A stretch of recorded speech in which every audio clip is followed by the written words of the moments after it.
ఏమైంది అనంటే 1886లో స్టార్ట్ అయింది.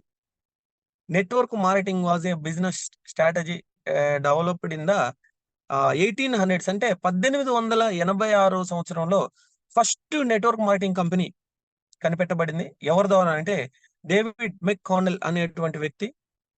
సో మీకు చాలా మందికి క్లారిటీ వచ్చి ఉంటది, ఆల్రెడీ స్క్రీన్ మీద ఉంది. సో వీళ్ళు స్టార్ట్ చేయడం జరిగింది. అంటే చూడండి, దాదాపుగా 138 సంవత్సరాల క్రితం, అంటే మన తాత వాళ్ళ తాత, మన ముత్తాతలు అని అంటాం గదా! సో వాళ్ళ తరుణంలో వచ్చినటువంటి నెట్వర్క్ మార్కెటింగ్‌కి ఈరోజు మనం చెప్తే నమ్మలేని, తెలుసుకోలేని చాలా దారుణమైన పరిస్థితుల్లో పీపుల్ ఉన్నారు.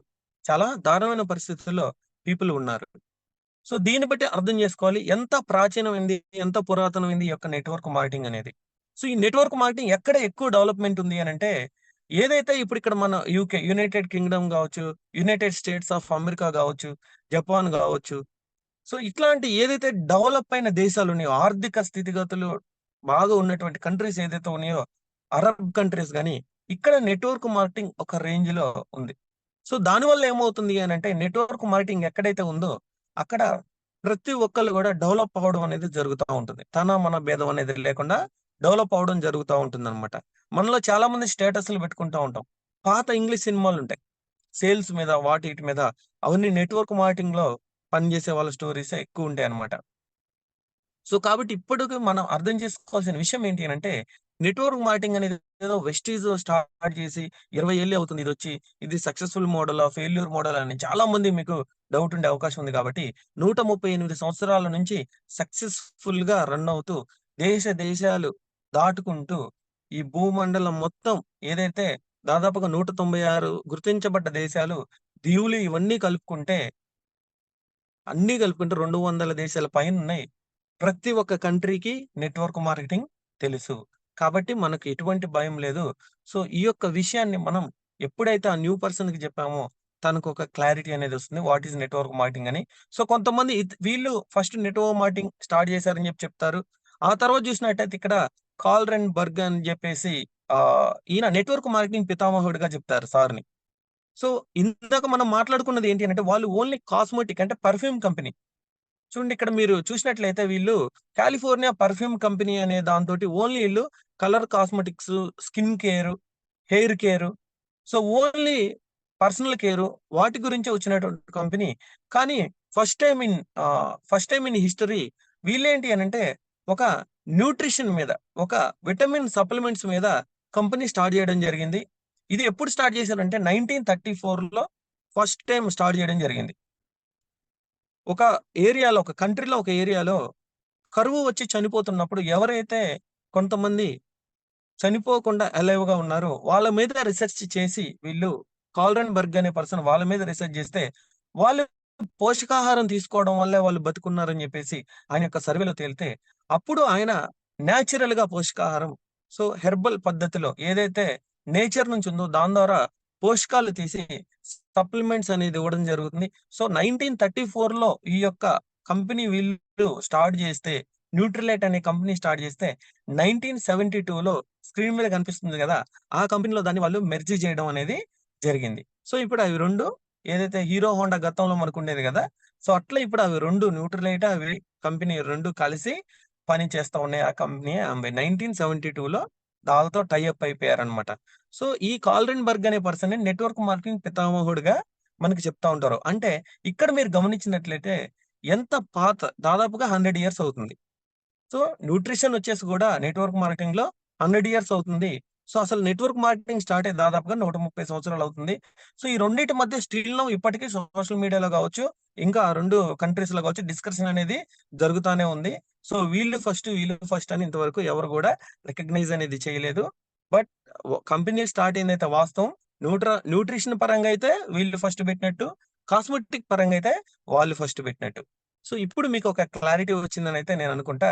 మరి network marketing legal in India?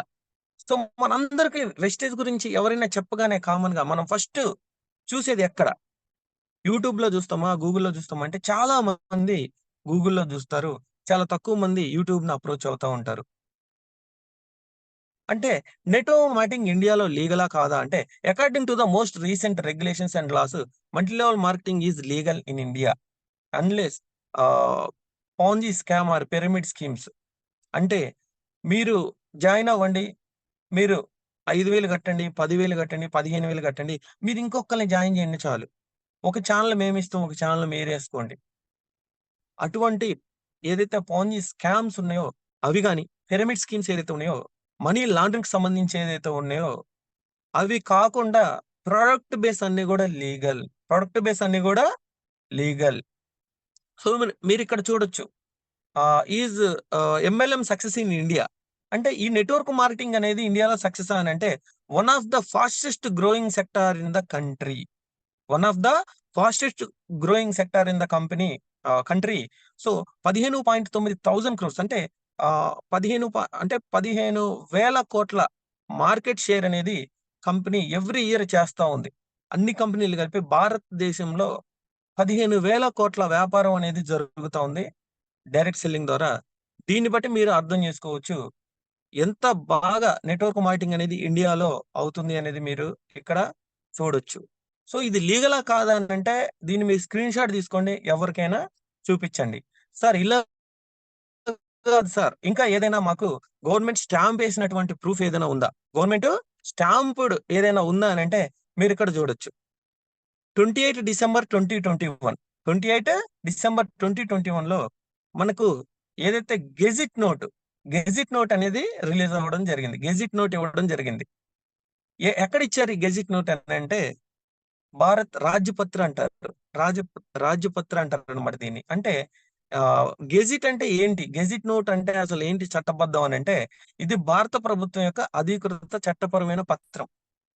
అంటే ఈ యొక్క లెటర్ అనేది ఉంటే దీన్ని మనకు పార్లమెంట్‌లో ఇస్తారనమాట. దీనికి సంబంధించి చట్టాలు, శాసనాలు చేస్తారు గదా! దానికి సంబంధించినటువంటిది పక్కా డైరెక్ట్ సెల్లింగ్‌కి ప్రణాళికాబద్ధంగా ఒక కంపెనీ ఈ యొక్క మోడల్‌లో ఉండాలి. సో, ఈ విధంగా ఉండాలి. ఇటువంటి యాక్టివిటీ చేయాలి. ఈ మోడల్‌లో ఉండాలి. ఇటువంటి యాక్టివిటీ చేయాలి. ఇవి చేయకూడదు. అనేటువంటి రూల్స్ అండ్ రెగ్యులేషన్స్ తోటి ఈ యొక్క గెజిట్ నోట్ అనేది రిలీజ్ చేయడం జరుగుతా ఉంటుంది. అంటే ఎగ్జాంపుల్ మనందరికి అర్థం కావాలి అనంటే వెహికల్స్‌కి ఇన్స్యూరెన్స్ ఉంటుంది. ఎవరిస్తారు ఆ ఇన్స్యూరెన్స్? ఆ ఇన్స్యూరెన్స్ ఎవరిస్తారు? సో, గవర్నమెంట్ చట్ట పరిధిలో ఐఆర్‌డీఏ ఆధ్వర్యంలో ఇన్స్యూరెన్స్ కంపెనీలనేవి రన్ అవుతాయి. మరసలు ఈ ఐఆర్‌డీఏకి ఆమోదించింది ఎవరు అనంటే గవర్నమెంట్. సో, వాళ్ళకి గూడా ఇలాంటి గెజిట్ నోట్ ఉంటుంది. వాళ్ళకి గూడా ఇలాంటి గెజిట్ నోట్ అనేది ఉంటుంది. ఇప్పుడు నీటిపారుదల శాఖ, ఆరోగ్య శాఖ, విద్యాశాఖ, వైద్య శాఖ ఇవన్నీ ఉన్నాయి గదా! సో, వీటిలల్లో ఈ డిపార్ట్‌మెంట్స్‌లో ఏదైనా మార్పులు, చేర్పులు చేయాలన్నా కొత్త జాబ్స్ ఇయ్యాలి. ధర్నాలు జేస్తారు. సో, మాకు చట్టాలు మార్చండి. చట్టాలు మార్చండి. మాకు సాలరీస్ పెంచండి. మాకు పెన్షన్స్ ఇవ్వండి అని జెప్పి ధర్నాలు జేస్తా ఉంటారు గదా! సో, అప్పుడు గవర్నమెంట్ వాళ్ళకు శాంక్షన్ జేసింది. సో, వాళ్ళ కోసం ఒక గెజిట్ నోట్ రిలీజ్ చేసిందని మనం న్యూస్‌లో ఇంటాం గదా! అటువంటి గెజిట్ నోటే మనకి 28 డిసెంబర్ 2021లో ఇచ్చింది సెంట్రల్ గవర్నమెంటు. సో, ఈ గెజిట్ నోట్ ఇచ్చిన తర్వాత ఇక భారత్‌లో నెట్వర్క్ మార్కెటింగ్ కంపెనీలు ఈరోజు కుప్పలు తెప్పలుగా ఈరోజు రకరకాల పీపుల్, రకరకాల పీపుల్ స్టార్ట్ చేయడం జరుగుతా ఉంది. సో, అంటే దీన్ని బట్టి మీరు అర్థం చేసుకోవచ్చు. మనకు నెట్వర్క్ మార్కెటింగ్ ఇండియాలో తిరుగులేదు. ఫ్యూచర్ డైరెక్ట్ సెల్లింగ్ అంటే ఏంటి? ఎక్కడ? ప్రపంచవ్యాప్తంగా గురించి గాదు. ఇండియాలో ఫ్యూచర్ డైరెక్ట్ సెల్లింగ్ అంటే ఏంటి అనంటే ప్రత్యక్ష విక్రయ భవిష్యత్తు 2025 నాటికి 645 బిలియన్ మార్కెట్ ప్రమాణాన్ని చేరుకునే అవకాశం ఉంది. ఎప్పుడుంది 2025 అంటే? ఇంకొక 4, 5 మంత్స్‌లో మనకు 2025 వస్తానే ఉంది. సో, అంటే 645 బిలియన్లంటే ఒక బిలియన్ అంటే ఎంత? 100,00,00,000.